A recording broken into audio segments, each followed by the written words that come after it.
진짜 전략 유진투자증권 여의도 영업부의 강영현 부장과 함께합니다. 어서 오세요.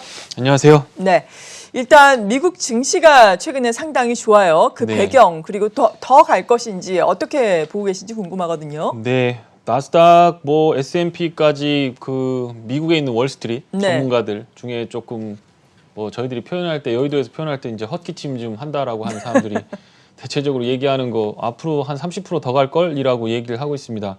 그 이면에는 이제 유동성 장세 이후의 실적 장세이고 대규모 유동성이 기업 실적들을 자극할 거다라고 하는 거 그런 부분들이 있었습니다.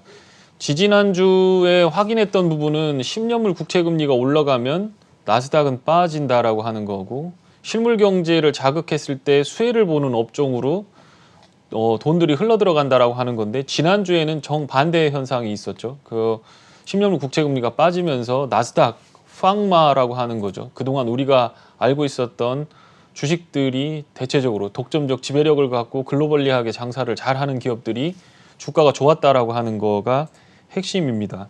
근데 이제 여러 가지 표면적인 이유들이 있을 수 있겠지만 실적 좋다. 이번 주에 또 실적 시즌이 발표가 되고 여러 가지 내용들이 나오는데 월스트리트에서 나온 루머 중에서 법인세 관련된 부분이 시장을 자극하지 않았나라는 생각을 합니다. 네. 28%까지 올릴 거라고 대통령이 얘기했는데 민주당 쪽이나 월가 이런 쪽에서 너무 급하게 올리는 거 안 좋으니까 그거 좀 낮춰서 25%로 하자라고 하면서 민주당 상원, 하원 의원들까지도 거기에 동조하는 흐름이 보이니까 그러면 그 부분 3% 정도 법인세가 낮게 형성될 거에 가정을 해서 실적이 좋아지는 기업들의 주가를 끌어올렸다라고 하는 거고요.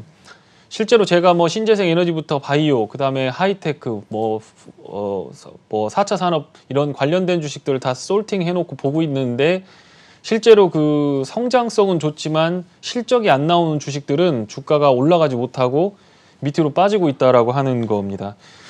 그러니까 우리가 팡만이라고 하는 그런 기업들은 예전처럼 그렇게 성장주 그래가지고 실적도 안 나오는데 성장률만 나오는 이런 주식들이 아니라 기업 안에 캐시가 따박따박 쌓이는 그런 흐름들을 보이는 거기 때문에 이제 어떤 면에서 봤을 때는 가치주 쪽으로 분류가 되면서 법인세 낼 거 아니고 특별히 문제 없으면 이쪽으로 갈까라고 하면서 그쪽에다가 주식을 싣는 그런 분위기인 것 같다라는 생각이 들고요.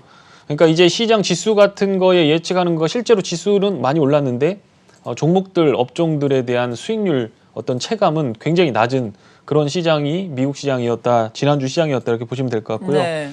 차트를 하나 가져왔습니다. S&P 500, S&P 500이 이제 미국을 대신하는 거죠. 이 중에서 절반 정도는 해외에서 S&P 기업의 절반 정도는 매출이 해외에서 발생을 합니다. 그러니까 미국의 GDP라든가 국내적인 상황, 그 다음에 글로벌 상황을 정확하게 반영하는 거라고 보시면 될 것 같고요. 이게 이렇게 보시면 지금 요 빨간 선으로 보여 있는 요 124라고 적혀 있는 요 부분, 앞에 빨간 동그라미는 닷컴 버블 때입니다. 네. 요 뒤에 있는 158은 지금입니다.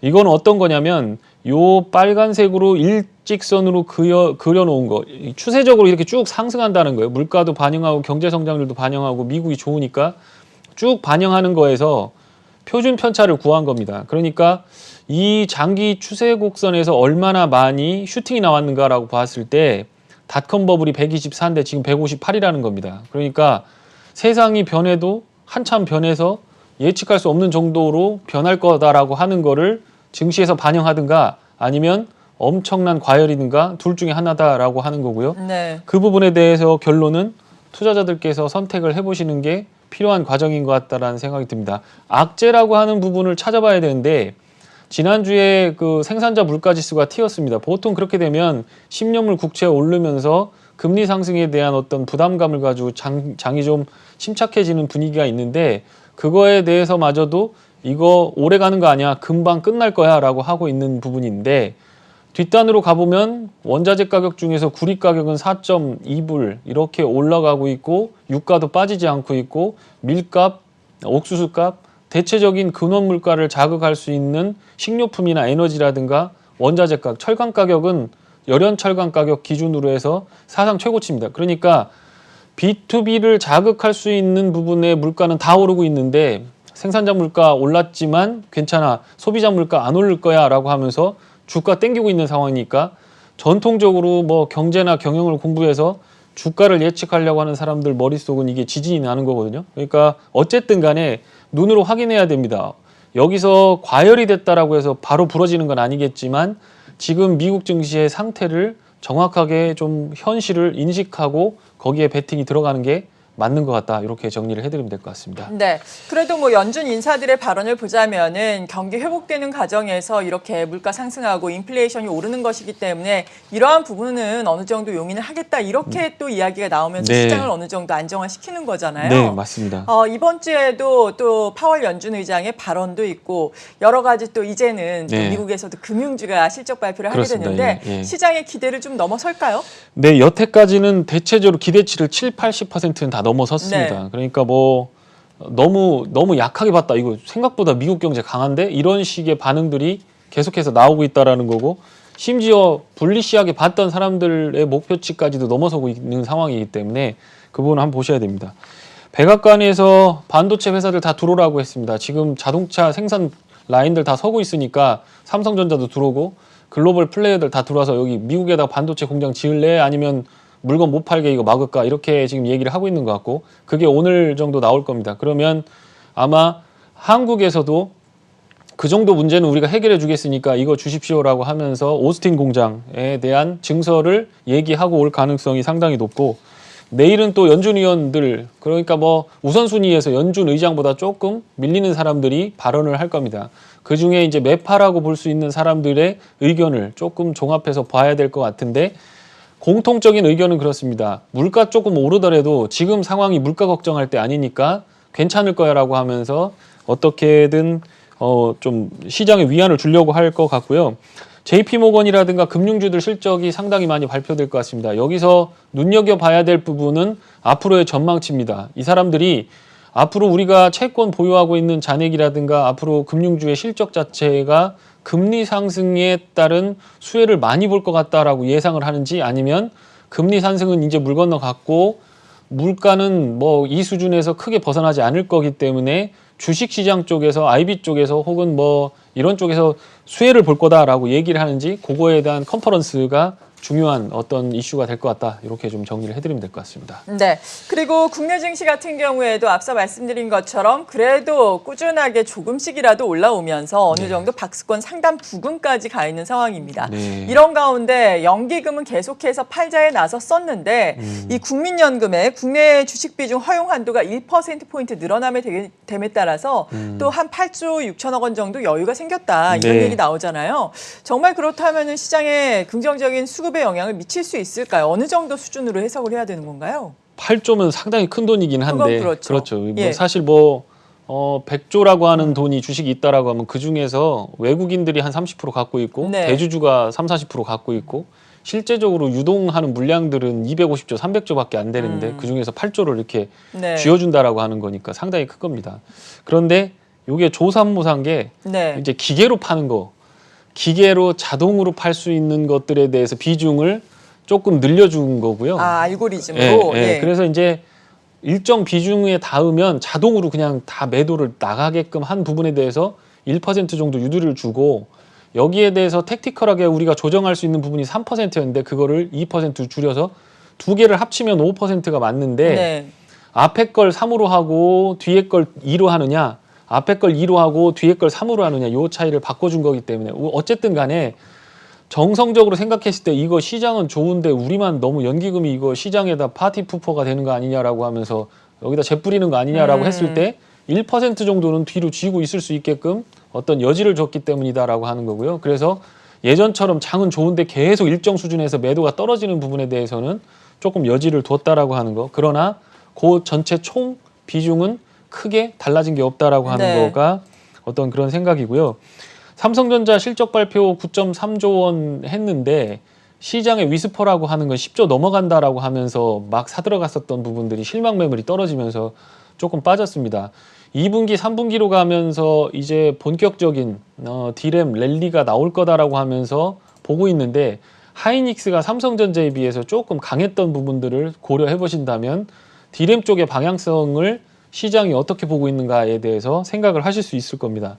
다만 수요라고 하는 부분을 생각했을 때 5G가 깔리고 우리가 자율주행차를 나오고 뭐 로봇이 뭐 와서 뭐 하고 어쨌든 간에 4차 산업혁명이 자극하는 수요에 대해서는 한번 상식적으로 생각해 볼 필요는 있다라고 하는 거 생각해 보시기 바랍니다. 스마트폰의 스펙이라고 하는 거가 높아질 대로 높아졌고 5G 보급률이라고 하는 것 자체가 계속해서 익스포넨셜하게 올라가는 상황이 아닌 상황에서 기업들이 여기다가 서버부터 시작해서 설비 투자를 많이 하고 그것 때문에 D램을 많이 뽑아갈 거다라고 하는 거에 대한 거는 상식적으로 판단을 해봐야 된다라고 하는 거. 이미 그거를 대부분의 전문가들이 다 얘기하고 있기 때문에 시세는 어느 정도 반영했을 수도 있다라고 하는 거. 이제는 눈으로 확인하려고 할 거다라고 하는 거. 그거에 대해서 한번 생각을 해보시면 될 것 같고요. 어쨌든 간에 연금이나 기관 투자가들이 꾸준하게 비중을 늘려가는 쪽이 있습니다. 네. 건설, 은행, 철강, 화학 이런 쪽은 꾸준하게 빠지면 계속해서 매수를 집어넣고 있다라고 하는 거. 이쪽에서는 시크리컬한 부분에 대해서 아직까지 충분히 비중을 채우지 못했고 아까도 잠깐 말씀을 드렸지만 철강 같은 부분은 상당히 생각보다 굉장히 불리시하게 돌아가고 있는 상황이고 그 핵심적인 이유가 중국이 환경 문제라든가 예전에는 철강소 자체, 제철소 1000개였는데 이 중에 30% 문 닫아라고 하면서 캐파에 관련된 부분을 컨트롤을 했었는데 이제는 생산량에 대해서 컨트롤을 하고 있기 때문에 이게 지속된다라고 하면 철강 가격이 꾸준하게 올라갈 수 있기 때문에 뭐 차트로만 본다면 동국제강이나 이런 애들부터 시작해서 포스코가 탄탄하게 받쳐주고 있기 때문에 그런 쪽으로 한번 보시면 될 것 같고요. 배터리 관련돼서 LG하고 SK가 아주 드라스틱하게 주말에 합의를 했습니다. 네. 합의금을 2조 원 정도, 현금으로 1조 원 주고 나중에 버는 돈에서 조금 떼어서 로열티금으로 1조 정도 줄게라고 합의를 한 것 같습니다. 굉장히 잘한 일 같고 이렇게 되면 나올 수 있는 거 LG하고 SK하고 어떻게 될지 몰라서 이제 시설 투자 안 했는데 결론적으로 우리나라 업체들은 에비타라고 하는 거죠. 감가상각을 털어내고 대형 전지 쪽에서 수익을 낼 수 있는 이미 수익을 내고 있는 LG전자가 있고 SDI나 SK이노베이션도 여기서 2, 3년간만 투자하면 2024년, 25년으로 넘어가면서 전기차 배터리가 상당폭 수요가 땡겨질 때는 플러스로 들어갈 수 있는 환경이 있었는데 이게 합의가 이루어지지 않으면서 굉장히 어려운 과정이 있었다는 거예요. 그런데 이게 타결이 극적으로 타결이 됐죠. 대통령이 거부권 행사하기 전에 타결이 되면서 배터리 관련된 업체들의 증설이 본격화될 거기 때문에 그런 쪽에서 관련주를 한번 타진해 보시면 시장하고 상관없이 굉장히 좋은 흐름들을 보실 수가 있을 것 같다. 이렇게 정리해드리면 될 것 같습니다. 네. 그리고 지난주에 한국종합기술이라는 기업을 또 소개를 해주셨는데 이 네. 기업의 주가의 흐름이 상당히 좋았어요. 하루 빼고 계속해서 올라왔고 네. 금요일장은 거래량이 실리면서 급등을 하면서 52주 최고가를 경신해서 한 주에 한 27% 정도 수익이 났어요. 이 종목 네. 비롯해서 다른 종목들도 다시 한번 리뷰를 해주신다면요. 네. 제가 부동산은 투자를 참 되게 못하는데 네. 주식이 나은 것 같습니다. 부동산보다는 주식이 나은 것 같은데 어쨌든 제가 아파트를 사고 또 이렇게 건설 관련된 부동산을 사고 팔고 하면서 느꼈던 부분을 말씀을 드리면 이 건설은 한번 바람이 오게 되면 굉장히 큰 바람이 오게 됩니다. 지금 그동안 계속해서 공급을 축소시켜 놨던 거 분양이라든가 분양 가구수라든가 이런 것들 보시면 알고 가격은 이렇게 높은데 공급이 안 된다라고 하는 거는 네. 이거는 상식적으로 시장 논리에 맞지 않다라고 하는 겁니다. 그거에 대해서 제가 한두 달 전부터 계속 여기서 포인트로 말씀을 드렸던 거고 구체적으로 이제 시장이 바뀌면서 아마 1년 정도 더 걸릴 겁니다. 그게 시의회나 시장하고 당이 다르기 때문에 거기서 도장을 찍어주는 부분들이 필요하기 때문에 규제 완화라든가 어떤 정책적인 뒷바람을 해야 되는 부분이 실질적으로 노이즈만 만들고 얘기만 많아질 수 있지만 전체적으로 보면 1년 이상 걸릴 것 같지는 않다라고 하는 게 제 생각이고요. 그렇다라고 하면 손에 잡히는 거 일단 시공, 설계 이런 것들 업체들 사야 된다라고 하는 거 그래서 한미글로벌, 한국종합기술, 도하엔지니어 이런 것들 보시면 될 것 같고 그동안 삼목, 에스폼, 하츠 같은 것도 보시면 주가가 변동폭은 있었지만 상당폭 많이 올라왔습니다. 제가 본 어떤 바닥서부터는 9,000원부터 14,000원, 13,000원, 14,000원까지 갔기 때문에 50% 이상 올랐는데 이게 월봉 차트로 놓고 본다고 하면 여기서부터도 훨씬 더 많이 갈 수 있는 예전에는 2012년, 13년에 분양을 막 밀어내고 착공 면적이 늘어날 때에는 상당히 주가가 큰 폭으로 올랐습니다. 거의 10배 가까이 올랐기 때문에 이런 틈새들을 잘 보시면서 트레이딩을 하시면 될 것 같고요. 건설 중장비 DY파워, 진성TC 지금 신고가 갱신하면서 계속 올라가고 있습니다. 제가 여기서 소개시켜드린 첫 번째 발표 이후에 80% 정도 올랐는데 실제로 보면 우리가 부황부황하고 막 성장주다 뭐 하면서 막 따라가고 있지만 뒤편에서 보면 이렇게 알토란 같은 기업들이 실적을 타고 쭉 올라가는 그런 장세는 이미 벌어지고 있다라는 거고 어쨌든 간에 중국 중장비가 사상 최고치로 잘 팔리고 있고 미국이 땅 파기 시작하고 예산안 통과되기 시작하면 거기는 더 세게 붙일 가능성이 있습니다. 그렇기 때문에 이런 기업들은 꾸준하게 잘 보시면 될 것 같고요. 인선 ENT, 에코프로 같은 거, 그다음 YN텍 같은 것도 신고가를 계속 갱신하고 있습니다. 이 중에서 인선 ENT 같은 것들은 잘 보시고요. 여기 자회사가 인천에 폐차장 있습니다. 그거 철 스크랩 찌그려가지고 팔아먹는 건데 그런 것들 적자 사업부 보던 것들 쓰레기 폐기물은 좋은데 이쪽이 발목을 잡고 있었는데 이것도 철강 가격 올라가면서 흑자로 돌아설 가능성이 있고 특히 재개발 재건축하면 건축 폐기물들 실어날라서 그거 폐기 처분해야 되는데 그거 1등 업체입니다. 그러니까 공사 시작하면 이런 애들은 괜찮을 가능성이 있다. 이렇게 좀 정리를 해드리면 될 것 같습니다. 네. 그리고 LG와 또 SK 배터리 관련해서 합의를 봤다라고 말씀해 주셨는데 네. 이러한 부분이 다시금 상승 탄력을 키우는데 어느 정도 도화선이 될 수 있을까요? 네, 뭐 SK랑 LG 야들이 잘 갈지는 잘 모르겠습니다. 투자를 계속 해야 되는 거니까. 네. 그리고 뭐 좋을 수도 있고 나쁠 수도 있고 LG 쪽에서는 좀 덜 받았다. SK는 너무 많이 줬다. 이렇게 할 수는 있습니다. 그런데 그 밑에 있는 시설 투자하는 업체들, 뭐 동아기업, 에코프로 BM, 뭐 DY, PNF, E&D 같은 업체들은 틈새를 비집고 들어가서 시설 캐파를 확장할 때 거기다가 납품을 하는 거에 있어서 서명을 하는지 잘 보셔야 되고 공시가 들어가는지 한번 보셔야 되고 이미 불확실성이 해소가 됐기 때문에 부품사에서도 맘 놓고 이제 진입을 할 수 있기 때문에 계약서에 서명할 가능성이 있고요. 오스틴 공장 관련된 거 원익 QNC, ENF 네. 테크놀로지 한번 보시고 임플란트 관련된 주식에서 오셈 임플란트가 지금 주가가 좋습니다. 좋죠. 네, 근데 그 뒤에 따라가는 디오 같은 업체들 한번 잘 보시면 주가 흐름이 괜찮을 것 같다. 이렇게 정리해드리면 될 것 같습니다. 네, 지금까지 유진투자증권 여의도 영업부의 강영현 부장이었습니다. 고맙습니다. 고맙습니다.